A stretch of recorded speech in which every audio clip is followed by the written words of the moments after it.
Pretty good. How was your flight? Excellent. Great. Came down 5,500 feet at 160 mile-an-hour ground speed. Great.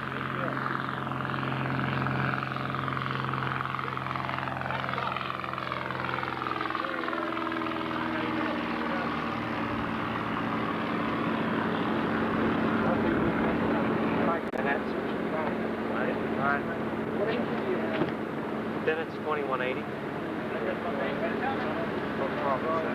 That's it, skirt was fine. He's got a nice little front. 5250. What is it? 5250.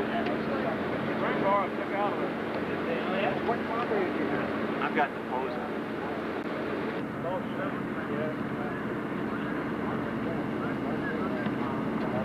You got it?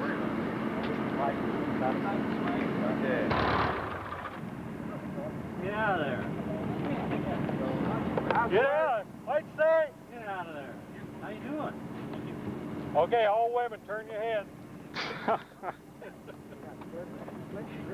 No, I had to take my belt loose. I had to pee so damn bad I couldn't. Hey, Mac. Hey, Jim. I think he's got to go to the bathroom. I think there you go, Martin.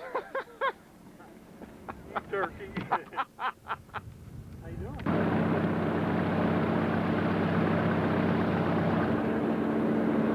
Mike.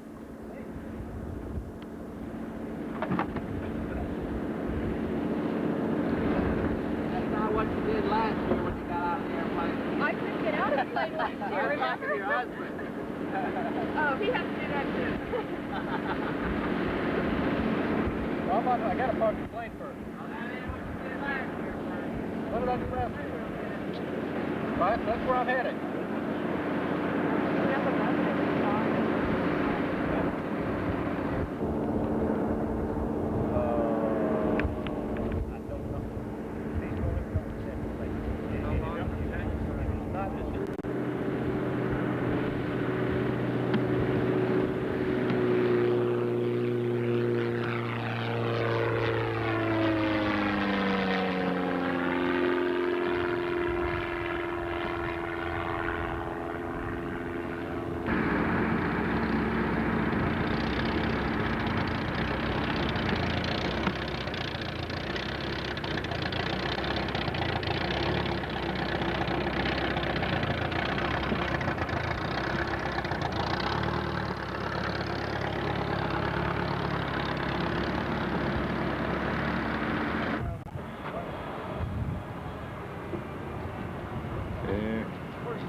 Oh, wow. I didn't know it would be fun or not. Well, Say that fun? yeah, you got to keep the sun off, Moses.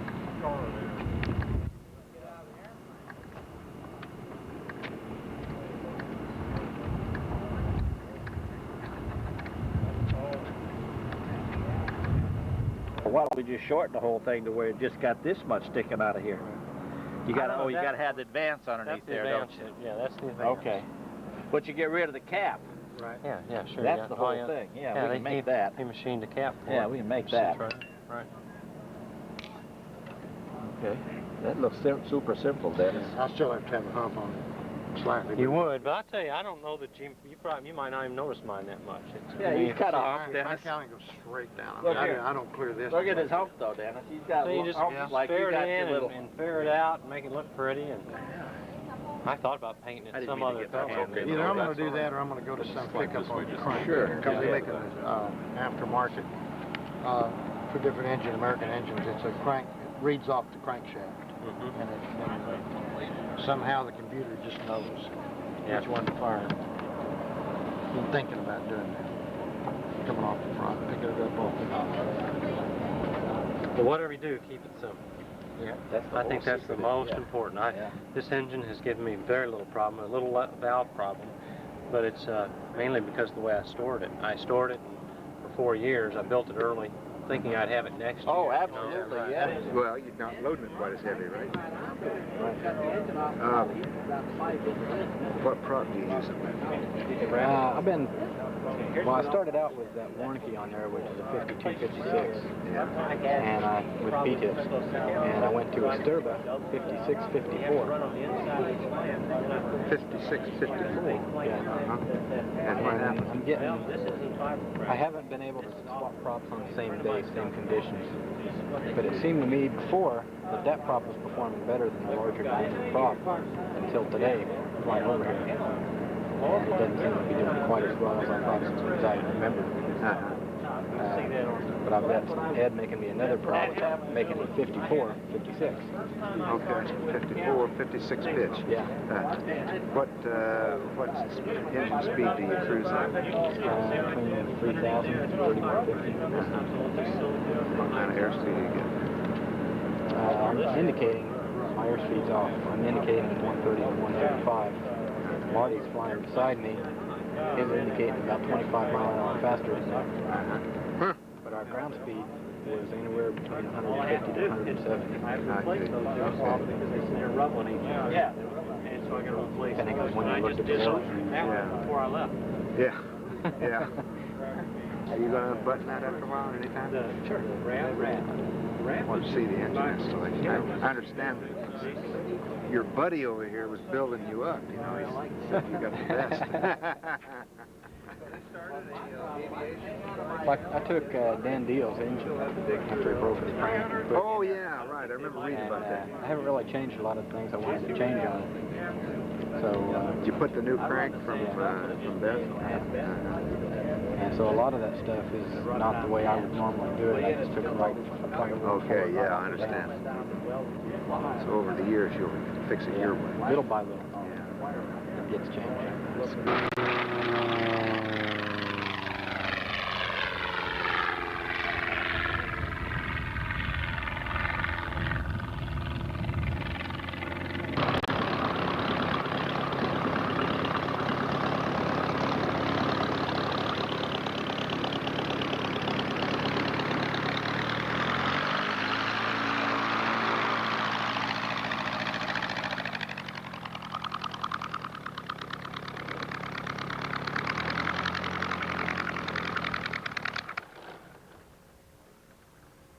How you doing? Pretty good.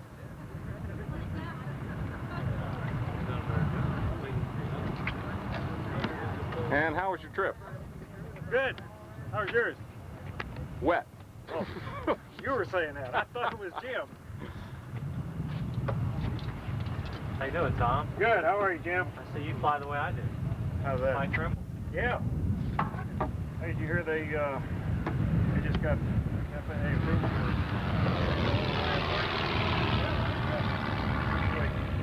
not these, but panels.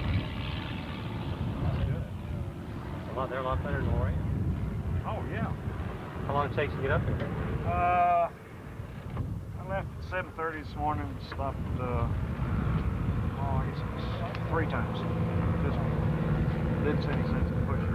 Yeah. The weather was kind of messy this morning. There was a lot of fog over in western Arkansas. Yeah, there was in Missouri too.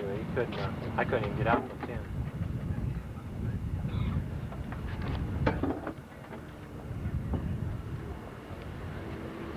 Things are never very graceful to get out of. Well, good to see you. No, Max, good to see you. Another thing to put on your wall. Yeah, I'm glad it's a different color this year. Well, that's on purpose. Thank you. White next year.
else want to go lunch?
And use just a regular PVC. Yeah.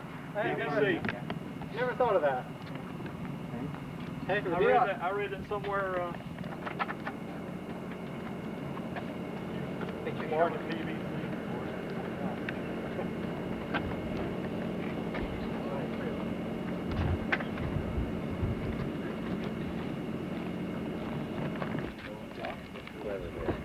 Does it open halfway or all the way? with a shadow or something. Yeah, I was looking at that too. There's something there. Yeah. How picky they were in the beginning, huh?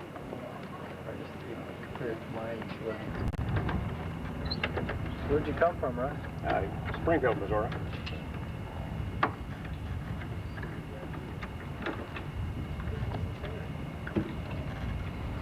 I was in a nervous wreck pulling out behind my car on the interstate, I'll tell you. You pulled next to you. Is that an airplane? Baseball hat. You gotta flip around, though. It looks green from here anyhow. No, we really don't. No, we don't. This isn't the right one for it.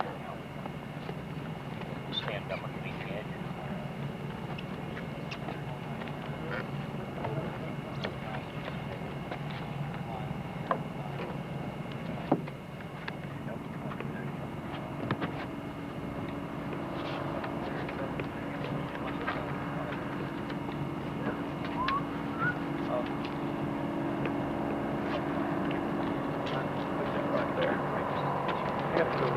Give me too many ideas. Yeah, you'll never get that.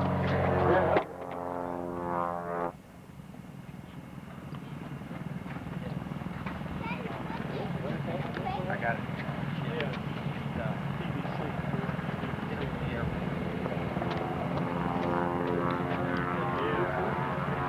Not all of them. They probably last 4 or 5 gallons. Okay, we're getting there, aren't we? Everything all apart. Yeah.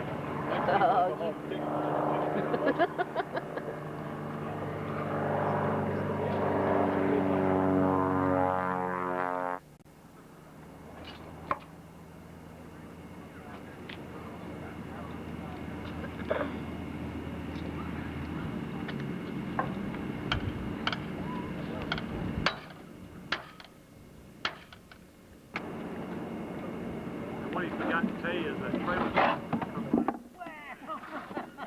Like stepping on that Yeah. Whoa! I get it.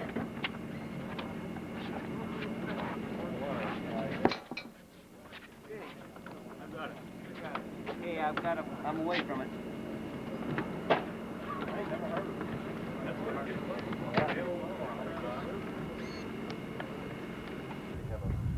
Extension on the vent cuts a 45 pressurized little tank, so I went down.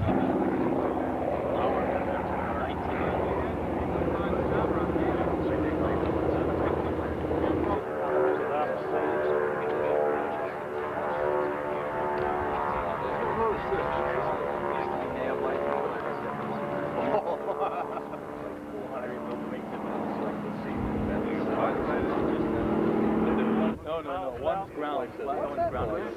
Oh, okay. Free Reavers on this. He's got rid of the Red Master. Down like that all shot? With the reductions. Because it's, I think Steve's using it. Cut them off.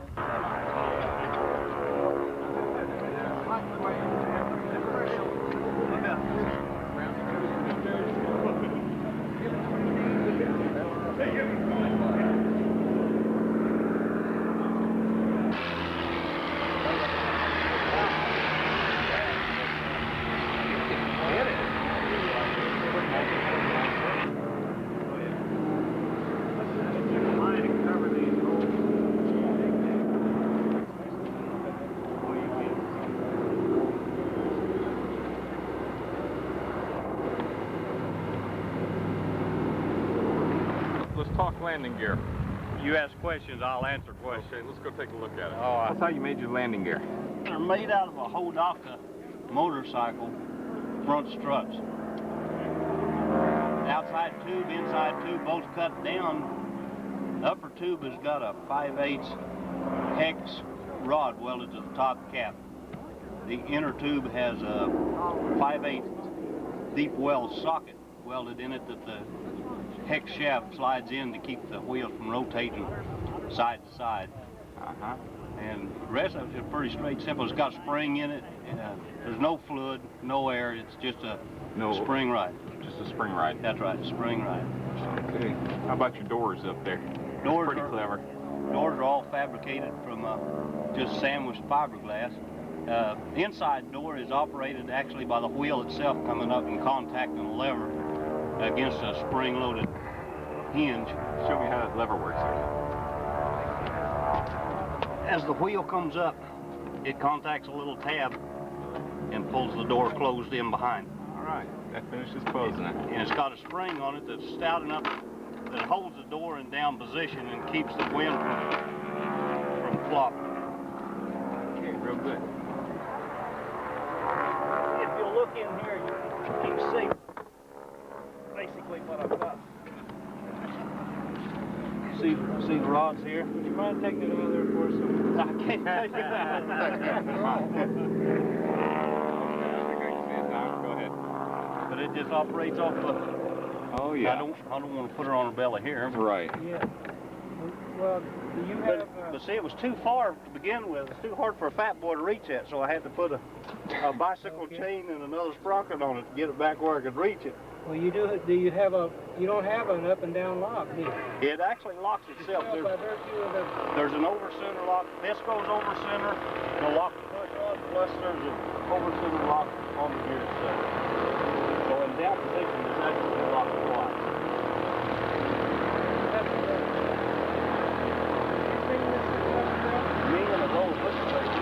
And it happens in about 12.5 seconds. A little less than 12.5 seconds.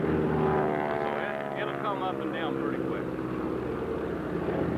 And there's two big gas springs. There's one on each fulcrum point to assist me in picking them up. Now the wind load will actually help me going down, but I got to have help going up is where the help. Where's your gas cylinders, Don? You can't see them, but they're located right down here, attached to my spar and running back to a fulcrum. Very nice. Beautiful job. Thank you. There you go.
Where'd you fly in from?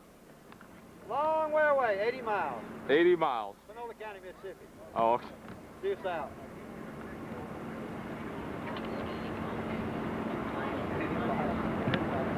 Almost like 10 inches. It's probably about 20 telling me that it's scarred out. Well, what happens is when they brought that sitting out here, bottom left stand. Really?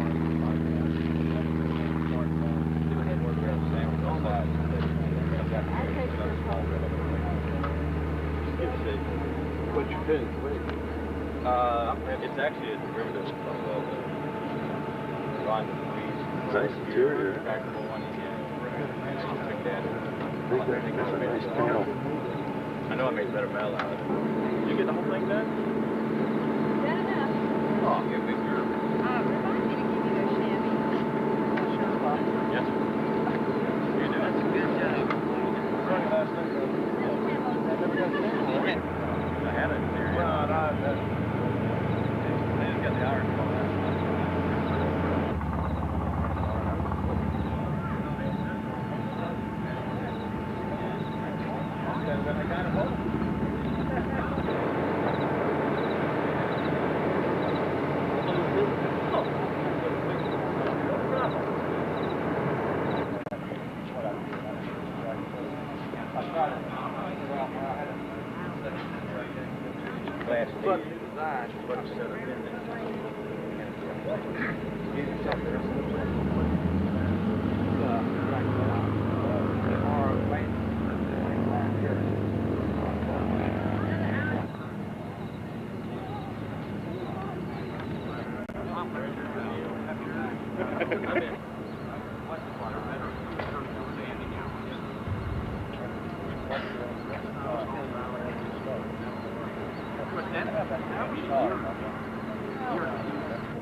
Just a quarter-inch piece of plywood. I guess. I'm going to mount it and then mount the motor.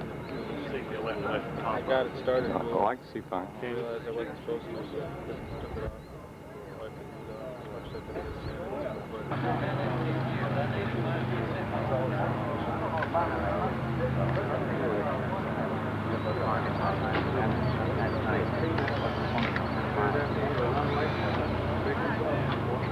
I couldn't All they do is go out and get an electric silicone tube, squeeze it on. And when it's dried up, cut it off and laminate back together. Sorry. Loretta? I'm Vivian Barnett. Hi. She knows nothing about airplanes.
Notice on the ball. Start at 2 o'clock. Well, I'll get you out. Waking up.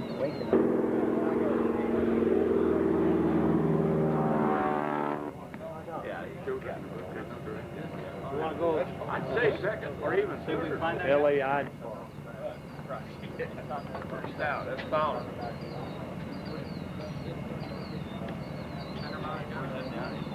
Flying.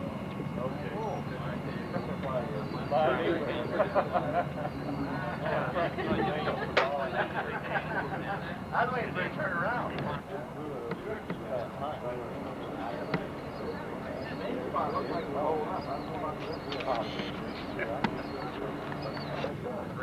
With that 20. Big engine. Wonder what he put in his tail and weighed it out. Everybody else had that.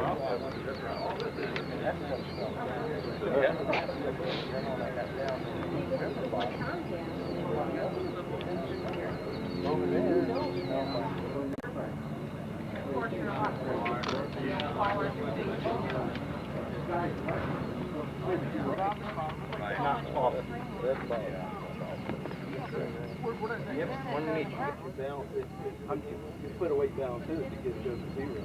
Well, that's only on things that are horizontal you have to weight balance.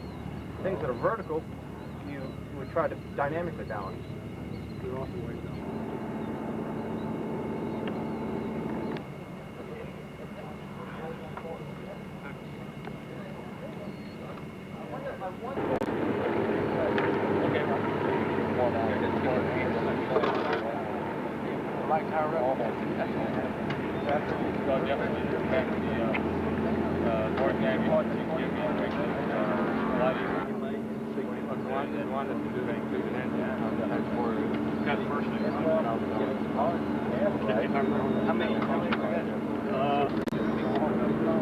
He's got real old-time mag on there. Look, it came off 1935 Waco or something. As far as hand propping, it's difficult to start things. I had the 85 mine, it said 7, didn't it?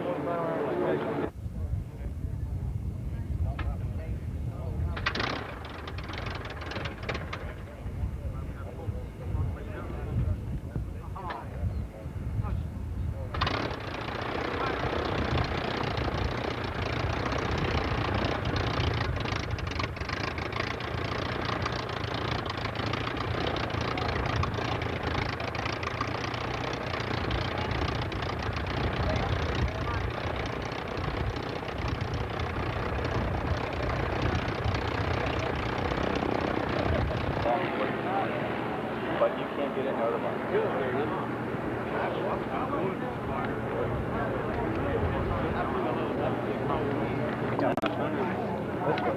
Is that He's getting fuel starvation. He doesn't know why. Well, Yeah, he said he's fatty? No, he said he's unhappy. looks like it's not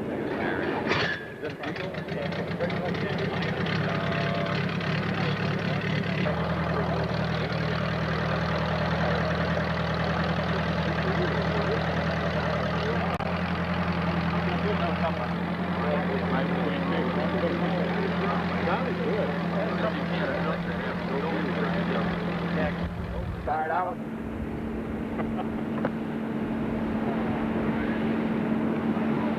Fun.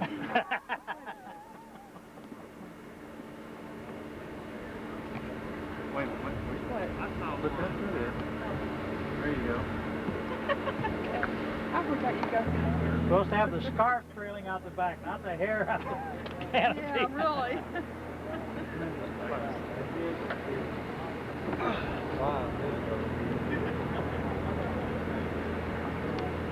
Damn, I get everything all tangled.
This is Don Moran.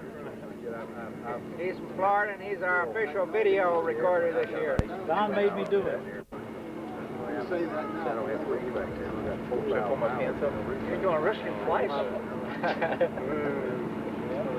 Well, you weren't smiling the first time, sir. No, excuse me. Okay, go ahead, whatever you want to do. I thought I heard that camera break. Okay, what we're going to do here, folks, is all the pilots are going to give their name and try to point out their aircraft. After everyone has given their name, while they're up for answering questions, anybody from the audience. That's the name of the game. Okay, we'll start at the far end over here. David Floyd, Sardis, Mississippi, 80 miles from here. And the little Dumbo over here is my airplane. Beige and wine colored. Built by David Carroll, Kennesaw, Georgia. Did a fantastic job. Sweet flying airplane. Dave? Dave Shirey from north of Detroit, Michigan. Romeo, Michigan. That's my airplane right here. And it's been up and down a few times. Got a new engine. That's why I'm still playing with it. Hopefully it'll get going soon. I'm Jim Fawn, and I've got the little blue airplane over here with the windows in the back of it. It flies great. I'm Jim Hill from Huntsville, Alabama. My plane is a little white one with a cowling off over here.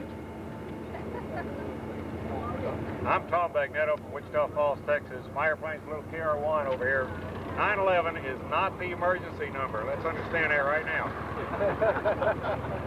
I'm Norm Leonard, Gillette, Wyoming. My KR is sitting right over here. Yellow, blue, and white. I'm Bobby Muse from Nashville, Tennessee now. My airplane's a fly gear on the end down here.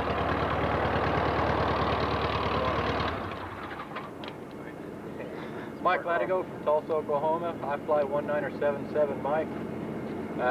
It's over here on the corner of the ramp.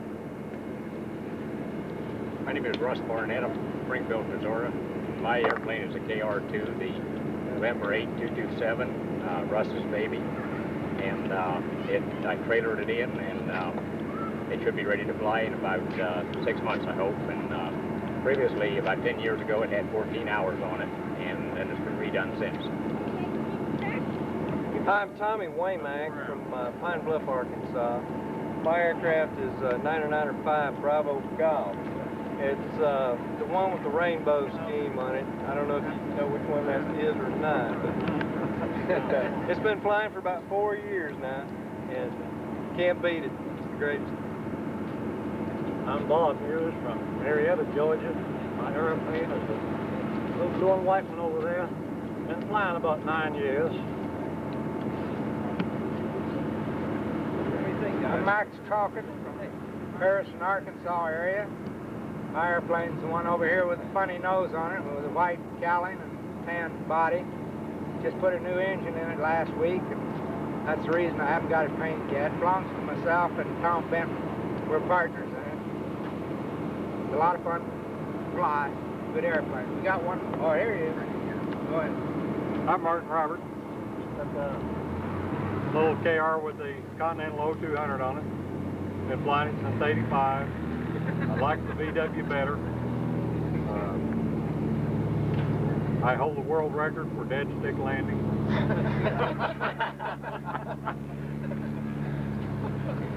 Next.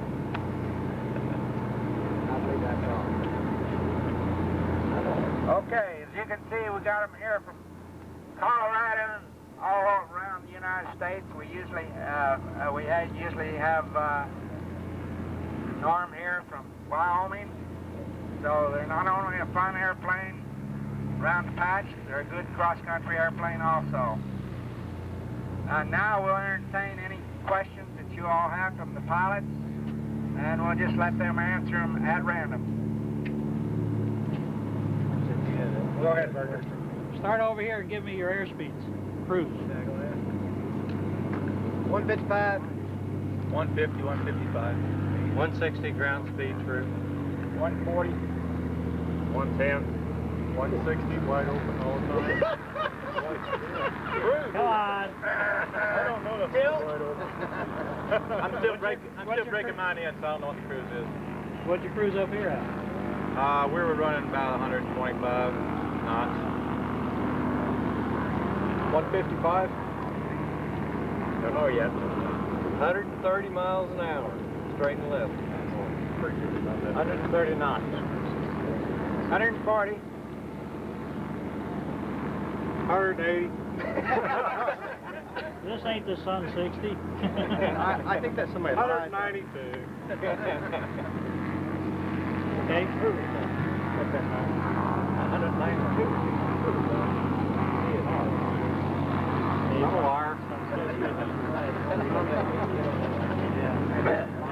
Has anybody ever had any problems taking off? I mean, that's what I want to hear. Am I the only one that has trouble taking off?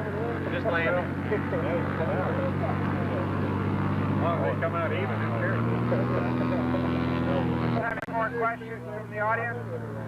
Most of them don't have flaps. Does the flaps not make that much difference? Does anybody got flaps? Anybody got Steve Alderman has flaps.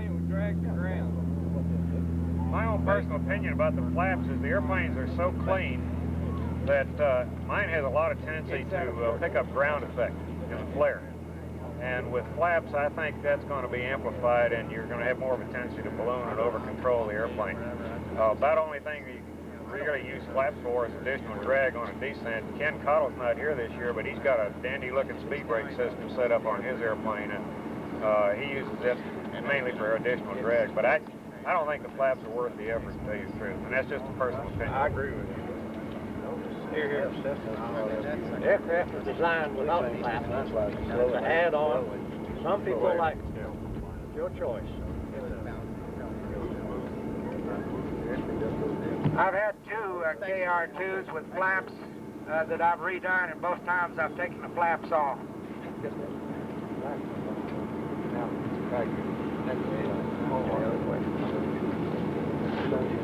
What about KR2? What kind of training did you get before you flew your KR? I went from a 152 to my KR, and I soloed first flight in the KR. I had a Taylor craft. I had 100 hours in my Taylor craft, and it was you learn how to use the rudder. Most people don't know what the rudder's for. Well, once you learn how to use the rudder, these airplanes transition nicely. You have to be very careful with the rudder, though. I mean, it's just like any tail dragger. Most people have a tendency to over-control the rudder. And even I had a lot of problems at first getting used to the torque, the big engine in a little airplane and all that stuff. But I put a board across the bottom, more or less, as someplace to rest my heels so that I wasn't stabbing with my whole leg at the rudder, and just forced into using my toes and the balls of my feet to put in a little bit of rudder input. A lot of times it's easier, and especially if you're tense, you just put pressure on both rudder pedals, and if you want to go left, let up on the right rudder pressure, and don't stab at it. And I think that's the biggest problem most people have with the tail dragger. You use your rudder on takeoff and landing, the rest of the time you can forget it. I was fortunate to talk Martin Roberts down there to give me some time in his plane dual time. And I don't know what you want to say there. I tried to put him in his plane under cruel punishment for a couple of trips there. So I flew out to Tulsa on American Airlines, and we did some training out there. And when I came back to fly him out the first time, it was benign, no uneventful, as they say. So nothing really plays dual time if you can talk somebody into it. And personally, I just begin to learn how to fly with 2 people in the plane. And I still don't feel comfortable with 2 people. Martin does, luckily for the rest of it. Yeah. I did the same thing. I got some time with Marty and Dan Deal, and it worked out real good. Probably the thing that helped me out the most, though, was whenever I took and Ken Cottle suggested that you get it up on the wheel and then set it back down, running down the runway. You need a long runway for that. The main thing is don't get it in the air. So if you keep it under 2,000 RPM, you can actually run it down the runway on its wheels and then set it back down. If you've done that enough time, you've actually taken off and landed your airplane many times at a slow speed. That'll be the hardest part of the whole procedure. That's right. Once you leave the ground, it's a piece of cake. Yeah. So if you can get it up on there and keep it slow. I mean, if you go in, you could take it off and pull it, jerk it off at 45 miles an hour if you wanted to, but take it off and lift it up, and you're only going 25 or 30. And lift it up on the main, and then pull it back and hold it off until it finally touches down. When that tail wheel touches down, it's an animal.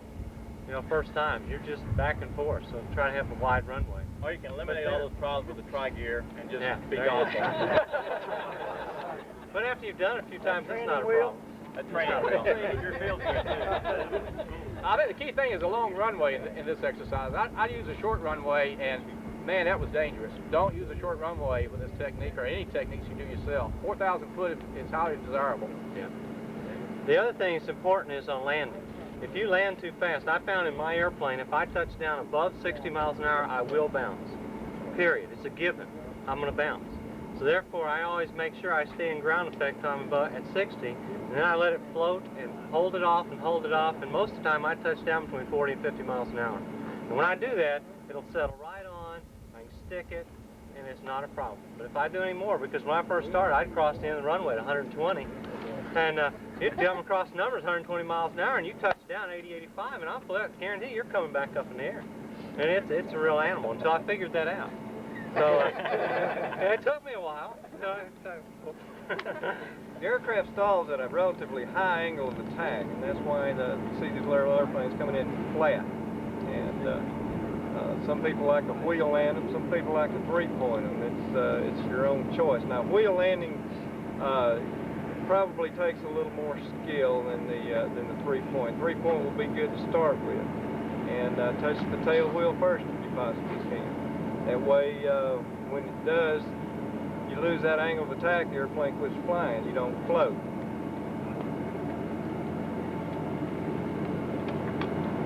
Gentleman over here asked about airplanes, KRs for sale.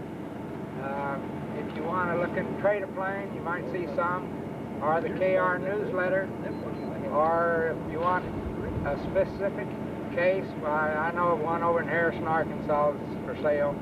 It's a good buy. If I could add to that, if you're thinking about buying a KR and you've never built one, take somebody with you that has built a KR, because this is the best example of KRs that you've ever seen, put in one place. And I think that's really true. It's absolutely the best example. But there's some bad KRs out there that are kind of scary. And take somebody with you before you look at them, because you could buy something that's not worth it.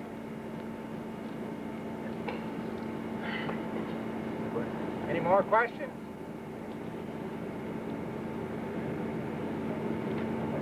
Okay, Thank you let's for give coming. these pilots. Thank you.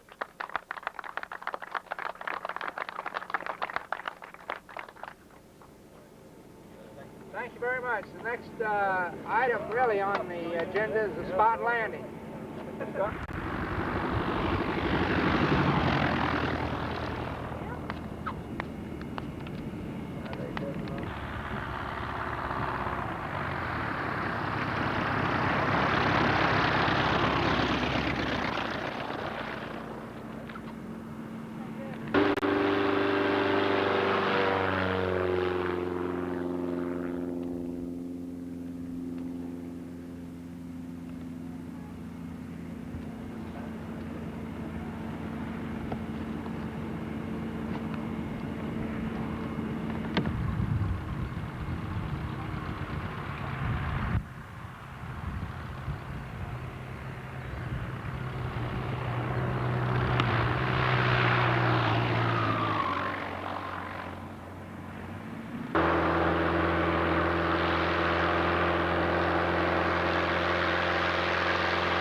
pretty darn good. He was out. He never touched the ground.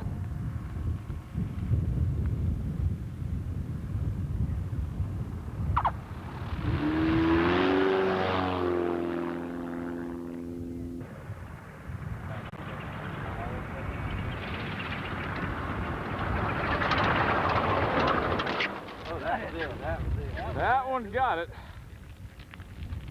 Winner, if we can quit now. Cut it.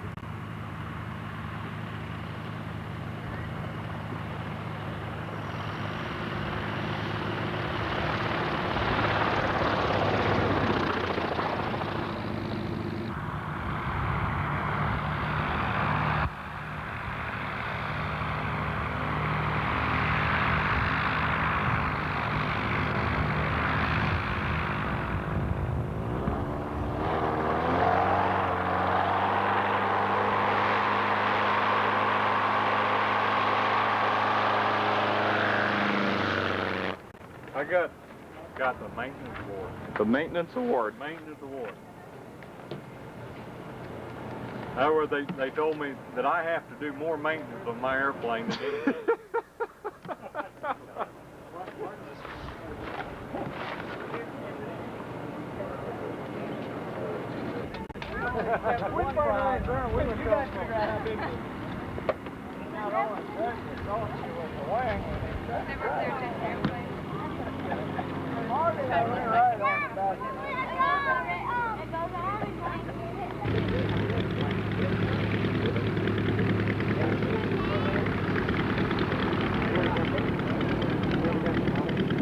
Yeah, we got them on here.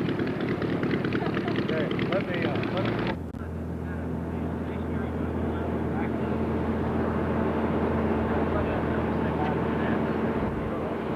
Yeah, there's the front.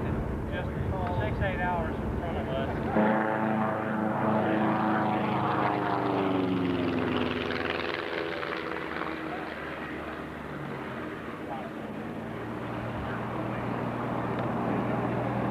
One is First Lady of the KR, Jeanette Rand, and her daughter, Kathy.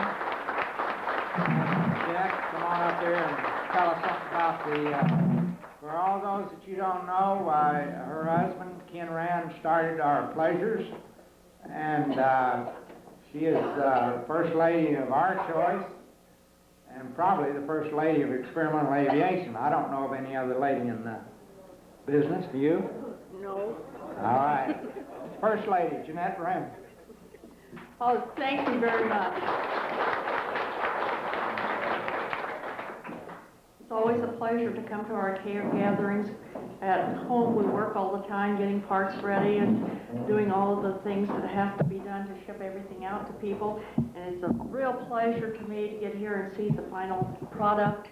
And it's just wonderful. Every year the KRs seem to be getting prettier and prettier, and it's just a real pleasure to get here and get to know all the people who we've been dealing with throughout the years. Oh, here's my daughter Kathy. She gets to come with me this year. Usually it's Susan or Vicki, so it's nice to have Kathy join us. And Max asked me to speak, and he says, well, tell us a little bit of what's going on out there, and I don't want to bore everyone, but we're still working on our KR2S, and it's going over quite beautifully. And I really give the KR builders and pilots credit for this. This new design actually was market-driven. We're doing what you actually ask us to do, and it's turning out really nice. We also have something interesting that's happened this weekend. Kevin Kelly, who designed the KR100 for us, is flying it in the Reno Air Races. And we're waiting for the results of that, and no one knows how that's turned out yet. But he was part of the race team for the Nemesis this summer at Oshkosh, so I'm sure it's going to turn out well. We'll let you know. It'll be in the next KR newsletter. Also, for anyone that's interested, I brought the set of plans that Kevin did for us for the KR100, and you're welcome to look at them while I'm here. Again, thank you all for coming, and I'm just thrilled to meet all of you and get to know you, and please feel free to visit our facility in California anytime you're out there. Thank you.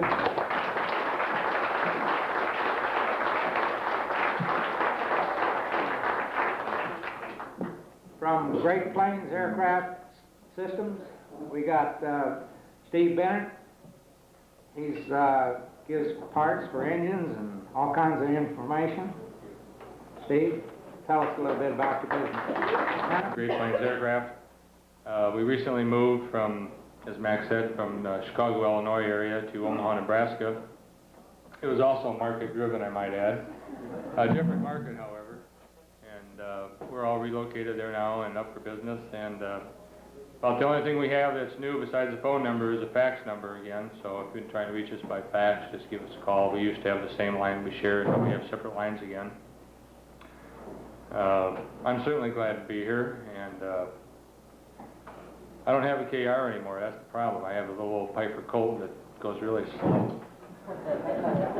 But it got me here, and we hope to be getting back to a KR here someday again. Boy, I really don't have a lot to say. Just keep buying motors, about all I can say.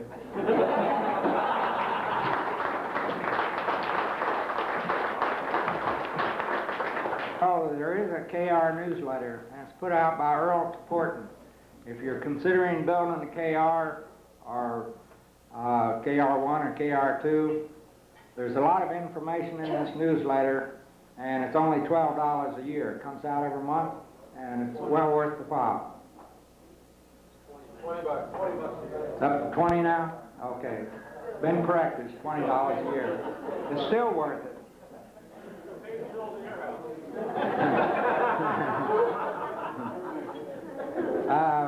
I wanted to give recognition to Jim FAUGHN. He was here, except he had to leave this afternoon on account of weather. But he puts out the KR builders list, names and addresses, so that you can contact people in your area that are building KRs. And if you want a copy of this list, this year we're charging $1 to cover the printing and mailing, and the rest of it will go to the gathering to cover expenses if we have any left. There won't be much left out of $1. But anyway, if you want a list of all KR builders in the United States and overseas, some of them, get your name on the list. It'll be out there tomorrow at the registration desk. I would like to, at this time, recognize our judges. You'll know them by their red faces because they were out there in the sun all afternoon, and this is one heck of a job, judging airplanes, because they're getting better and better every year, and it's it's tough to make the decisions. I'd like for the judges to stand. We had 4, and they'll be up here a little bit later, but Al Morrison,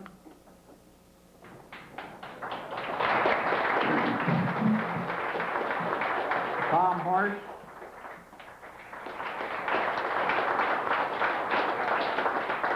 Bob Lee,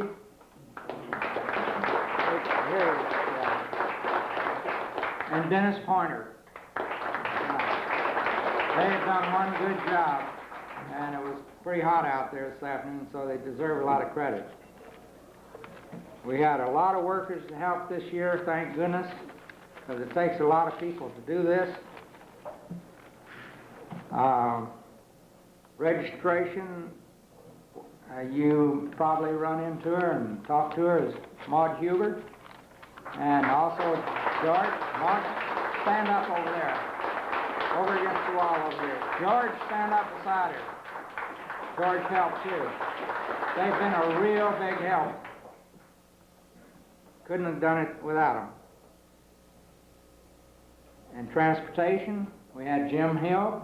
Jim, stand up. And we also had a man doing the recording all afternoon for the last 2 days, and he's doing it at the present time. It's Don Morin. I might add that if you want videos of this year's fly-in, which is that was his video for last year, why, they will be available. And if you want to get your name on the list, well, I see Don at the end of this, and he'll put you down and send you a video. The women's activities this year was Gladys MUSE, Delcy Hill. You all stand, please.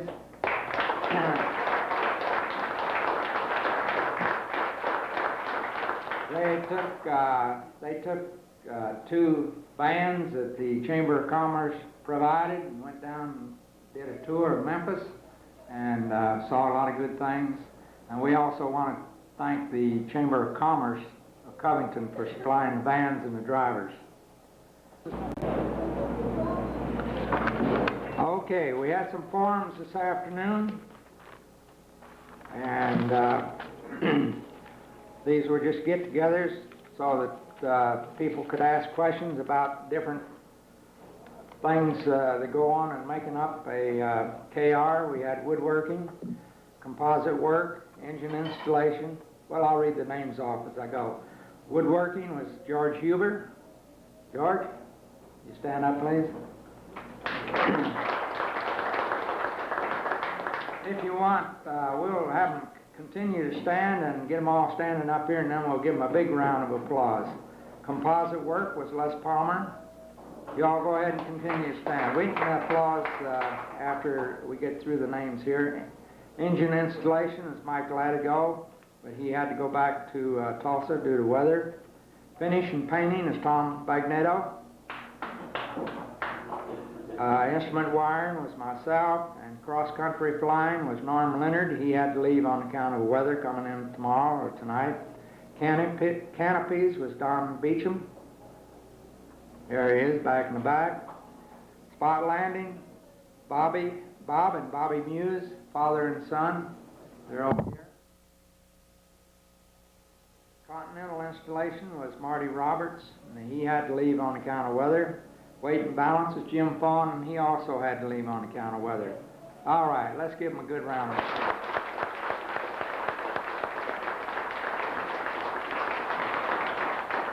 Okay, we got a first here this year. We got our father and son team, and each one of them has a KR2. Stand up, Bob and Bobby. Bob and Bobby Muse.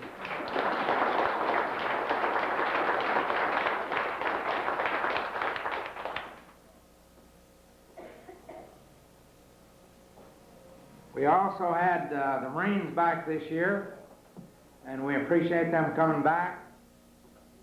They provided a control tower out here, temporary control tower, and I think it enhanced our safety.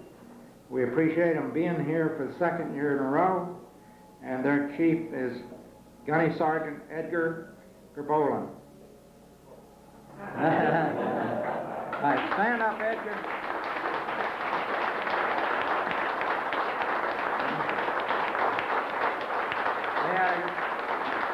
Had a good group. Would you like to say something up here, Edgar?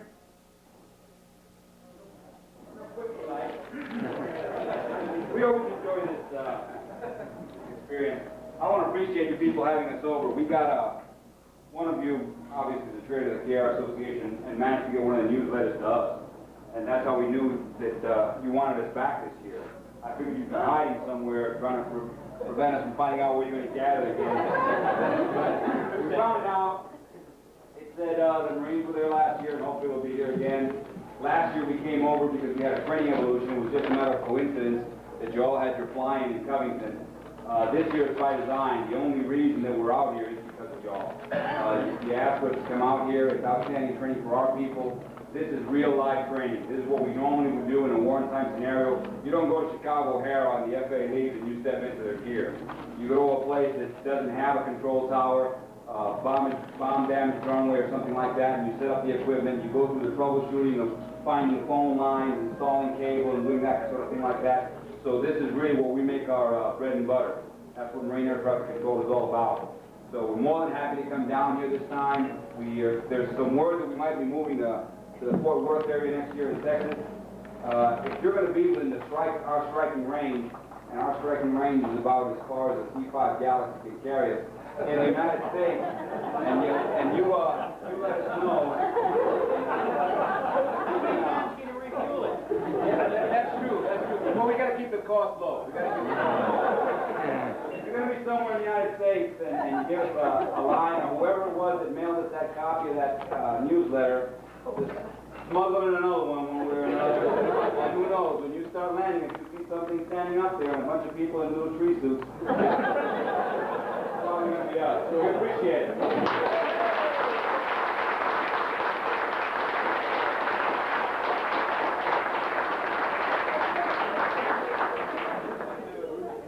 We also want to thank the Best Western Motel, which has treated us real nice and been very agreeable, and they've always bent over backwards to make us comfortable with this. So we want to thank the city of Covington for making us welcome, and also the Veranda Restaurant. I think they do a tremendous job here, don't you all? All right. We got one thing here that we need to get out of the way. I'm going to put it first so that we can sort of get through it. Don't want to spend too much time on it. But the question is, do we want to have another one next year? All right, let's raise our hands. Anybody wants another one next year? Raise your hand. Looks like we will. The next question is where? Anybody got any suggestions?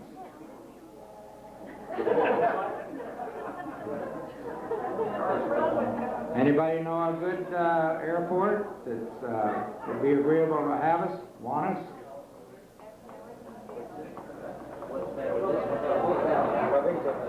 What's that? Raise your hand and I'll acknowledge you so I can tell who you are. What's the matter with this one? Will they have us back? This is one suggested choice. Covington, Tennessee. Jim Hill? We'll have it, not any investigated. Garnersville, Alabama, which is kind of the Tennessee River, nice border approach and so forth. You know, they have the annual aerodrome with the World War I vehicles there. They're real into travel and that type of stuff. I'm going to ask and see and get back with you. I don't know the location is suitable. It's still in the southeast and maybe long distance from the sun. But I just proposed it and I'm going to investigate it and get back with you. All right, and if we do have it there, you'd agree to chair it? I didn't say that.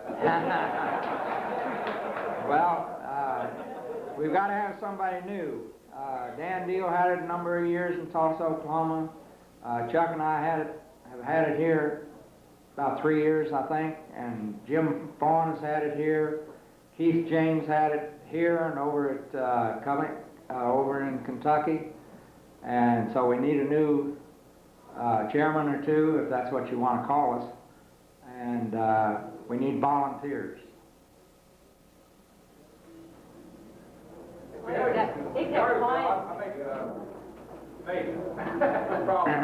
Jim said that he will volunteer if we have it over in Alabama.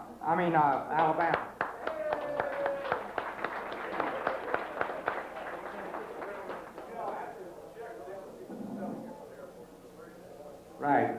Well, go ahead, Delcy. That's his pretty wife over there.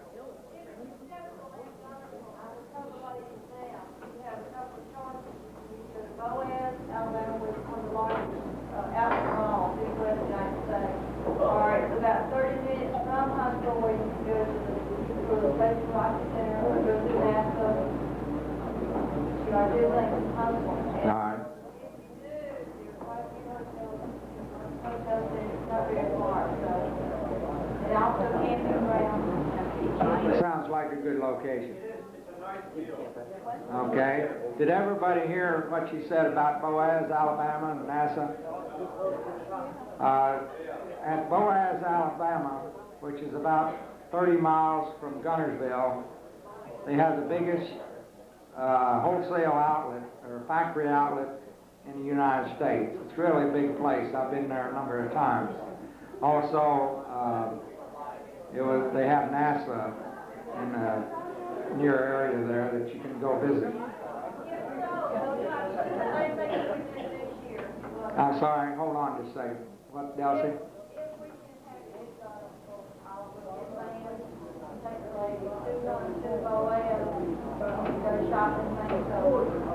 Get them out of the way.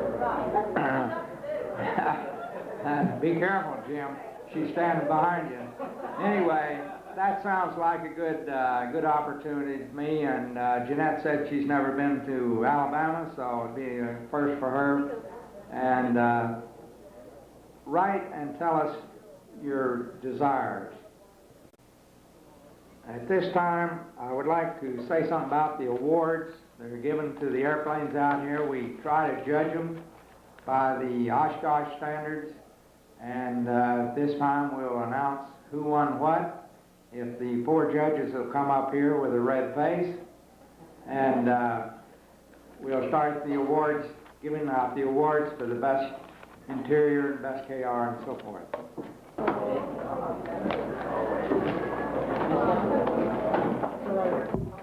That's Bob Lee, Dennis Pointer, and Tom Horst, and Al Morrison. Okay, the first award is for, let me see, I got the sheet here. Yeah, got 2 minutes? Here you go. All right. There we go. Longest distance flown, of course, goes to Norm Leonard, which it usually does, because he's from Wyoming, Gillette, Wyoming, and he's been down here, I think, for the last 4 or 5 years straight, and he did have to go back early on account of this weather business, but anyway, the longest distance flown to Covington, Tennessee, 1993, does go to Norman Leonard.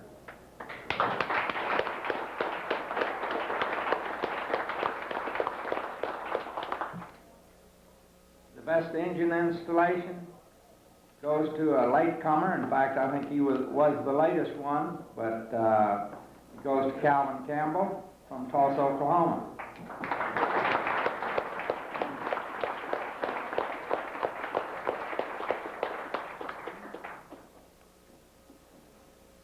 The best interior goes to Jim Faughan from St. Louis, but he had to leave also on account of the weather.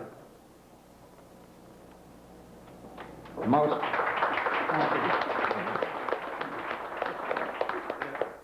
most innovative design goes again this year to Don Beecham for his retractable landing gear. If you haven't seen it, you ought to go look at it. Last year he got it for his retractable canopy, or his, they're all fold out, but anyway, he had a unique design in his canopy and still does. He's quite a designer. All right, we had a spot landing contest this afternoon, and Bob MUSE and Bobby, if you'll come up here and announce the winners for that.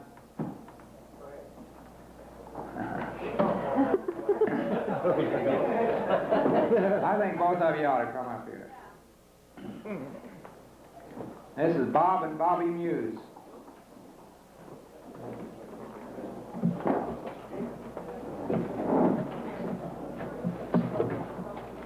Give it to me. I don't have them. Okay. There you go, Bob. Thank Happy you. landing, partner. We got off to a slow start on the spot landings, but there was quite a few of them helping. Quite a few ladies out there, and I guess that helped for the spots.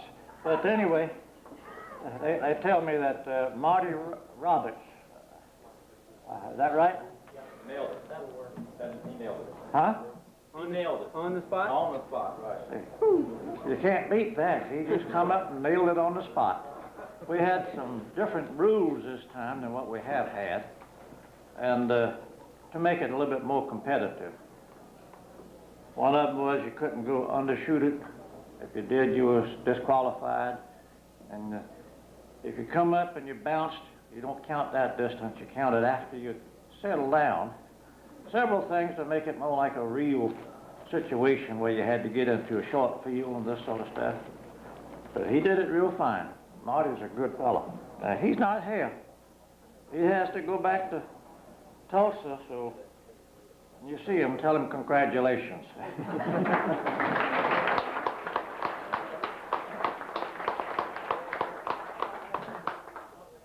KR1 this year.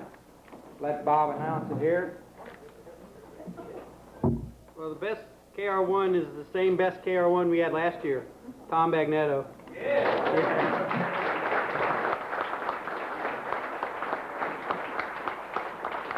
Listen, these KRs are getting, like everybody has said, better and better every year. I wish somebody else would build a KR1. We've never had more than 2 at the same show. Come on, guys, let's get them up here. You got something to shoot for. Man, You make it too he tough, did a good Tom. job. Dennis, we'll let you announce the best KR2. Bobby Muse.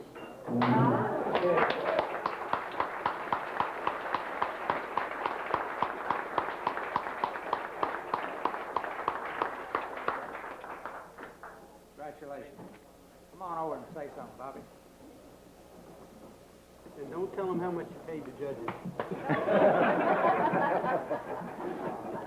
Well, I'd like to thank the judges very much, but really, I want to thank 2 people that pushed me. I had that airplane in construction like a lot of people here for about 11, 12 years. And there were times there that I had almost given up or had given up. And Beverly's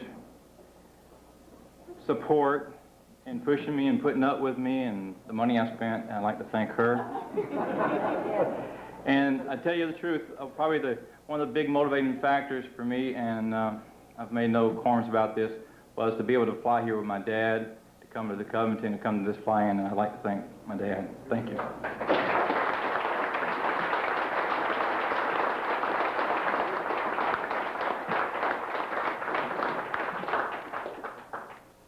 Okay, let's give another hand to the judges. They did a terrific job.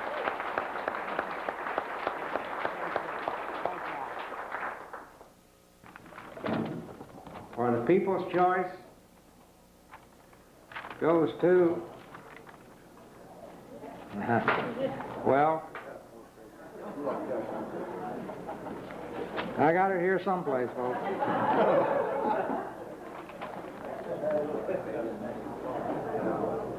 Here we go. In number 8227, Russ.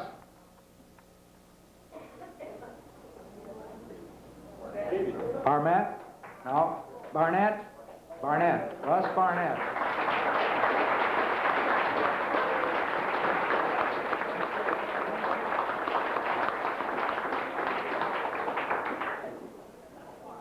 Well, this is part of it. Come on up, brother. Congratulations. Oh, wow. Now this says, and there I was, 10,000 feet. I might add that this trophy was donated by Keith James. He was the chairman last year, and the year before that, and the year before that, and he sent this out to you. Good going, sir. That was a real close choice. There was only one vote between Terry and Bob's airplane. One vote. But they both did a terrific job.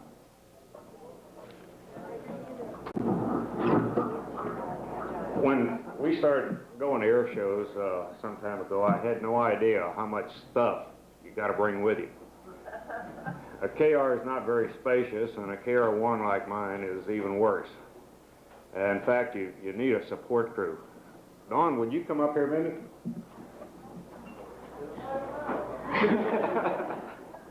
This is my wife, Dawn. She's been following me to air shows for about the past year, carrying everything from coolers to lawn chairs, everything that won't fit in KR. I asked Max to have this made. And this is my award to you as the best ground crew in the KR industry.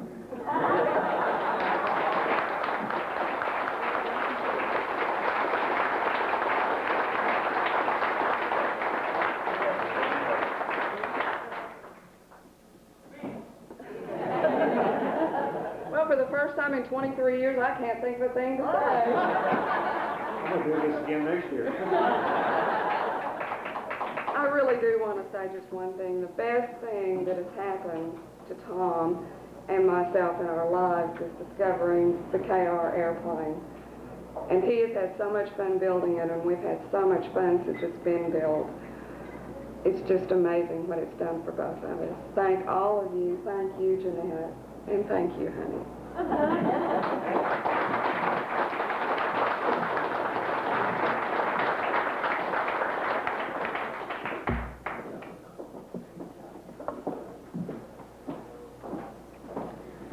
Okay, we would also like to thank Wicks Aircraft in near St. Louis, Missouri, that donated some door prizes. I want to thank Aircraft Spruce out in California that donated door prizes. That's the president out there is Jim Irwin, and Bud Myers is a representative of them, and he's the one that contacted me from Aircraft Spruce. Jerome Hediger is the chief of Wicks, and Don Dieter is also Wicks Aircraft. And we also want to thank Don Morin back here, who's contributed a 1993 video to the lucky winner. And that'll be the first drawing for a 1993 video from Don Morin. Young man over here, would you like to come up and draw a ticket? Yeah, you. You're about as young as they come. You want it? Well, I can read the number up here. Thank you. Stand by, we'll let you draw some more. You want to check your numbers? It's 0652502.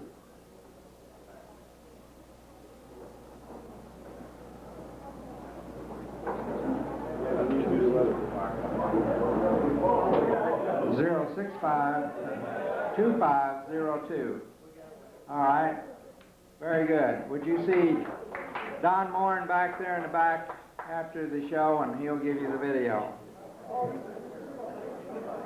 Been to any of the glass airplanes, or like the RV planes, or the Lance airplanes, or the dinners that they have? Apparently not. I've been to a few of them over the years, and the one thing that is really different from like a glass airplane and dinner than a KR plane dinner, I don't know if you call it a general snobbery or what, but when the one thing the KR group really has going for it is a sense of community, more or less. People are very approachable, very easy to talk to, and some of the other airplane groups, that really does not exist. There's a lot more competition amongst the members as far as what they're willing to share with other members, and I think we're very, very fortunate, and it's one of the things I know I've always enjoyed about the KR groups is that everybody is easy to get along with. They're free to share the information, and especially free to share the mistakes. A lot of other airplane groups that we have in sport aviation aren't that free with the information. I think you're all to be commended for doing that.